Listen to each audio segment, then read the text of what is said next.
ಇದು ನೋಡಿ ಸಣ್ಣ ಈರುಳ್ಳಿ, ಸಾಂಬಾರು ಈರುಳ್ಳಿ ಅಂತೀವಲ್ವ, ಸಣ್ಣ ಸಣ್ಣ ಬರುತ್ತೆ ಅದೂ. ಇದನ್ನ ಹಾಕಿ ಉಪ್ಪಿಟ್ಟು ಮಾಡೋಣ, ತುಂಬ ರುಚಿ ಇರುತ್ತೆ. ಇದಕ್ಕೋಸ್ಕರ ನೋಡಿ ಈ ಕಡೆ ಆ ಕಡೆ ಕಟ್ ಮಾಡಿಬಿಟ್ಟು ನೀರು ಒಂದು ಬೌಲಲ್ಲಿ ತಗೊಂಡು ಅದರಲ್ಲಿ ಹಾಕಿ ಇಟ್ಕೊಂಡ್ಬಿಟ್ರೆ ಎರಡೂ ಕಡೆ ಕಟ್ ಮಾಡಿ ಆಮೇಲೆ ಕಿವುಚ್ಬಿಟ್ಟು ಹಿಂಗಂದ್ರೆ ಸಾಕು, ಸಿಪ್ಪೆ ಬಂದುಬಿಡುತ್ತೆ. ನಾವು ಚಿಕ್ಕವರಿರುವಾಗ ನಮ್ಮೂರಲ್ಲಿ ಬೆಳೀತಿದ್ರು. ಒಂದು ರೂಮ್ಗೆ ಒಂದು ದಾರ ಕಟ್ಬಿಟ್ಟು ಕುಚ್ಚಿನ ಈ ಕಡೆ ಆ ಕಡೆ ಒಂದೊಂದು ಕುಚ್ಚು ಹಾಕಿ ಸೆಂಟ್ರಿಗೆ ಹಿಂಗೆ ತೆಗ್ಲಾಕ್ಬಿಡ್ತಾಯಿದ್ರು. ಬೇಕಂದಾಗ ಒಂದೊಂದು ಕುಚ್ಚು ಇಸ್ಕೊಂಬರೋದು, ಈ ಥರ ಕಟ್ ಮಾಡಿ ಹಾಕ್ಬಿಟ್ಟು ನಾವು 12 ಜನ ಇದ್ವಿ, ಒಂದು ಅರ್ಧ ಮೊರ ಬಿಡಿಸ್ತಾಯಿದ್ರು. ಹಿಂಗೇನೆ ಮಾಡ್ತಾ ಇದ್ದಿದ್ದು. ಅದು ನನಗೆ ನೆನಪಿದೆ. ನಾನು ಈ ಈರುಳ್ಳಿ ಯಾವಾಗ ತಂದರೂ ಈ ರೀತಿಯೇ ಬಿಡಿಸ್ಕೋತೀನಿ. ಇನ್ನು ಹಂಚ್ಕೊಂಡು ತಿನ್ನೋಕೆ ಮಾತ್ರ ಆದರೆ ಹಂಗೆ ಕಟ್ ಮಾಡಿ ಬಿಡಿಸ್ಕೊಂಡು ತೊಳೆದು ಇಟ್ಕೊಂಡ್ಬಿಡ್ತೀನಿ. ಈ ಥರ ಏನಾಕಾರು ಮಾಡೋಕ್ಕಾದರೆ ಈ ರೀತಿ ಮಾಡ್ಕೋಬೋದು ನೋಡಿ, ಈಸಿ ಇರುತ್ತೆ. ದೊಡ್ಡದಿದ್ದರೆ ಒಂದು 2 ಪೀಸ್ ಮಾಡ್ಕೋಬೇಕು, ಇಲ್ಲ ಹಂಗಂಗೆ ಹಾಕ್ಕೊಂಬಿಡ್ಬೋದು. ನೋಡಿ, ಒಂದು ನಿಂಬೆ ಗಾತ್ರದಷ್ಟು ಹುಣಸೆ ಹುಳಿ ನೆನೆಸ್ಕೊಂಡಿದ್ದೀನಿ. ಇದಕ್ಕೆ ಅರ್ಧ ಲೋಟ ನೀರು ಹಾಕಿ ನೆನೆಸ್ಕೊಂಡಿದ್ದೀನಿ ನಾನು. 1 ಲೋಟ ಅಕ್ಕಿ ಹಾಕ್ತಾಯಿದ್ದೀನಿ. ಮಾಮೂಲಿ ಊಟ ಮಾಡ್ತೀವಲ್ವ ಅದೇ ಅಕ್ಕಿ. ಬೇಕಾದ್ರೆ ರೇಷನ್ ಅಕ್ಕಿ ಹಾಕ್ಕೋಬೋದು, ಇಲ್ಲ ದೋಸೆ ಅಕ್ಕಿ ಹಾಕ್ಕೋಬೋದು, ಏನಾದರೂ ಯಾವುದಾದ್ರೂ ಹಾಕ್ಬೋದು, ಚೆನ್ನಾಗೇ ಬರುತ್ತೆ ಇದು ಉಪ್ಪಿಟ್ಟು. ಇದೊಂದು ಬೌಲ್ಗೆಲ್ಲ ಈ ಥರ ರೆಡಿ ಮಾಡಿ ಇಟ್ಕೊಂಡ್ಬಿಡ್ಬೇಕು. 3.5 ಲೋಟ ನೀರು ಹಾಕ್ತಿದ್ದೀನಿ ಒಟ್ಟು. ಹುಣಸೆ ಹುಳಿಗೆ ಅರ್ಧ ಹಾಕಿದ್ದೀನಿ, ಮತ್ತು 3 ಹಾಕಿದ್ದೀನಿ ನೋಡಿ. ನೋಡಿ, ಸಾಂಬಾರು ಈರುಳ್ಳಿ, ಕರಿಬೇವು, ಕೊತ್ತಂಬರಿ, ಅಕ್ಕಿನ ಆ ಥರ ಫ್ರೈ ಮಾಡಿಬಿಟ್ಟು ನೋಡಿ ಈ ಥರ ಕೆಂಪಗಾಗುತ್ತೆ, ಘಮ ಅಂತ ಬರುತ್ತೆ. ಆವಾಗ ಈ ಥರ ಮಿಕ್ಸಿಗೆ ಪಲ್ಸ್ ಕಡೆ ಒಂದು 3-4 ಬಾರಿ ಹಾಕ್ಕೊಂಡ್ರೆ ಸಾಕು, ರವೆ ಥರ ಆಗಿಬಿಡುತ್ತೆ. ಇವಾಗ ಕುಕ್ಕರ್ ಇಟ್ಬಿಟ್ಟು 1.5 ಸ್ಪೂನು ಎಣ್ಣೆ, 1.5 ಸ್ಪೂನ್ ತುಪ್ಪ ಹಾಕಿದ್ದೀನಿ.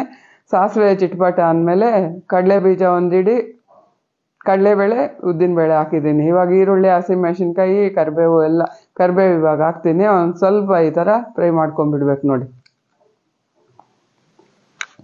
ತುಂಬ ಅಂದರೆ ತುಂಬ ರುಚಿ ಬರುತ್ತೆ. ದೊಡ್ಡ ಈರುಳ್ಳಿ ಸಣ್ಣ ಈರುಳ್ಳಿಗೆ ಡಿಫ್ರೆನ್ಸ್ ಏನು ಅಂತ ನಾವು ಈ ಥರ ಮಾಡ್ಕೊಂಡಾಗ ಗೊತ್ತಾಗುತ್ತೆ. 2 ಕಡ್ಡಿ ಕರಿಬೇವು ಹಾಕ್ಕೊಳ್ಳಿ, ಅದ್ರ ಘಮ ಎಲ್ಲ ಹೀರ್ಕೊಳ್ಳುತ್ತೆ. ತುಂಬ ಚೆನ್ನಾಗಿರುತ್ತೆ. ಈ ಹುಳಿ ಎಲ್ಲ ಹಾಕೋದಕ್ಕೆ ಸಖತ್ತಾಗಿರುತ್ತೆ. ಮಾಡ್ಕೊಂಡು ನೋಡಿ, ಇವಾಗ ರೆಡಿ ಮಾಡಿ ಇಟ್ಟಿದ್ದೀವಲ್ವ, 3.5 ಲೋಟ ಹುಳಿನೂ ನೀರು ಎರಡೂ ಸೇರಿ ಹಾಕ್ಬಿಟ್ಟು ರುಚಿಗೆ ತಕ್ಕಷ್ಟು ಉಪ್ಪು ಹಾಕ್ಕೋಬೇಕು.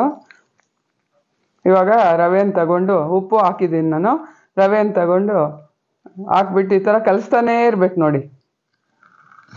ಬಿಟ್ವಿ ಅಂದರೆ ಉಂಡುಂಡೆ ಕಟ್ಕೊಂಡ್ಬಿಡುತ್ತೆ, ಗಂಟು ಅಂತೀವಿ ನಾವು, ಗಂಟುಗಳು ಕಟ್ಕೊಂಡ್ಬಿಡುತ್ತೆ. ಅದನ್ನ ಬಿಡ್ಸೋಕ್ಕೂ ಆಗಲ್ಲ. ಈ ಥರ ಕಲಿಸ್ತಾ ಇರಬೇಕು. ಈ ಥರ ಕುಕ್ಕರಲ್ಲಿ ಮಾಡ್ಕೊಳ್ಳಿ, ಈಸಿಯಾಗಿ ಮಾಡ್ಬೋದು. ಹಂಗೆ ಬೌಲಲ್ಲೂ ಮಾಡ್ಬೋದು. ಮೊದಲಿಗೆ ಹಂಗೆ ಮಾಡ್ತಿದ್ದಿದ್ದು. ಅದು ಮೇಲಿಂದು ಬೆಂದಿರುತ್ತೆ, ಅದು ಬೇಯೋವರೆಗೂ ತಳ ಅಂಟ್ಕೊಳ್ದಿರ ಕಲಿಸ್ತಾನೇ ಇರಬೇಕು. ಈ ಕುಕ್ಕರಲ್ಲಾದರೆ ಒಂದೇ ಒಂದು ವಿಸಿಲ್ ಹಾಕ್ಸ್ಕೊಂಡ್ಬಿಟ್ರೆ ಸಾಕು ನೋಡಿ. ಈ ಥರ ನಾವು ತೆಗೆದಾಗ ಮೇಲೆ ಒಂಚೂರು ತೇವ ಕಾಣಿಸುತ್ತೆ. ನಾವು ಕೋಲ್ ತಗೊಂಡು ಹಿಂಗೆ ಅಂದ್ಬಿಟ್ರೆ ಸಾಕು, ಕರೆಕ್ಟಾಗಿ ಆಗಿಬಿಡುತ್ತೆ. ನೋಡಿಸ್ತೀನಿ ರೀ, ನೋಡ್ತಾ ಇರಿ ಹಂಗೆ ಎಷ್ಟು ಚೆನ್ನಾಗಾಗುತ್ತೆ ಅಂತ ನಿಮಗೆ ಗೊತ್ತಾಗುತ್ತೆ. ಟ್ರೈ ಮಾಡಿ. ಮೇಲೆ ಒಂದು ಸ್ವಲ್ಪ ಕೊತ್ತಂಬರಿ ಸೊಪ್ಪು ಹಾಕ್ಕೊಂಬಿಟ್ಟು ಕಲಿಸ್ಬಿಡಿ. ಈ ಥರ ಕೋಲಿದ್ರೆ ಮುದ್ದೆ ಮಾಡೋ ಕೋಲಿದು. ಈ ಥರ ಕೋಲಿದ್ರೆ ಮಾಡಿ, ಇಲ್ಲ ನೀವು ಯಾವುದ್ರಲ್ಲಿ ಆದರೆ ಅದರಲ್ಲಿ ತಿರುಗಿಸ್ಕೊಳ್ಳಿ. ಆದರೆ ತಿರುಗ್ತಾನೆ ಇರಬೇಕು, ಗಂಟೆ ಆಗಿಬಿಡುತ್ತೆ. ನಾವು ಮಿಕ್ಸಿಲಿ ಹಾಕೋದ್ರಿಂದ ಏನಾಗುತ್ತೆ ಅಂದರೆ, ಬೀಸೋ ಕಲ್ಲಲ್ಲಿ ಬೀಸ್ತಾ ಇದ್ದಿದ್ದು ಫಸ್ಟು. ಮಿಕ್ಸಿಲಿ ಹಾಕೋದ್ರಿಂದ ಒಂದು ಸ್ವಲ್ಪ ರವೆ, ಒಂದು ಸ್ವಲ್ಪ ಹಿಟ್ಟು ಆ ಥರ ಬಂದು ಬೀಸೋ ಕಲ್ಲು ಥರ ಮಾಡ್ದಂಗೆ ಇರುತ್ತೆ ಉಪ್ಪಿಟ್ಟು. ತುಂಬ ರುಚಿ ಬರುತ್ತೆ. ಇಲ್ಲಾಂದರೆ ಆ ರವೆ ಅಂಗಡಿನಲ್ಲೂ ಸಿಗುತ್ತೆ, ಅದು ತಂದು ಮಾಡ್ಬೋದು, ಚೆನ್ನಾಗಿರುತ್ತೆ. ಆದರೆ ಇದು ಇನ್ನೊಂದು ಥರ ಚೆನ್ನಾಗಿರುತ್ತೆ. ಈ ಥರ ಸರ್ವ್ ಮಾಡಿ ಮೇಲೆ ಒಂದು ಸ್ಪೂನ್ ತುಪ್ಪ ಹಾಕ್ಬಿಟ್ಟು, ಕಾಯಿ ತುರಿ ಬೇಕಾದ್ರೆ ಅವರು ಹಾಕ್ಕೊಳ್ಳಿ.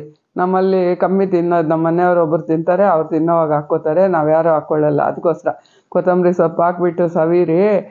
ಅಪ್ಪ ಏನು ಮಜಾ ಅಂತೀರ, ಅಷ್ಟು ಚೆನ್ನಾಗಿರುತ್ತೆ. ಇಷ್ಟ ಆಯಿತಾ? ಲೈಕ್ ಮಾಡಿ, ಫಾಲೋ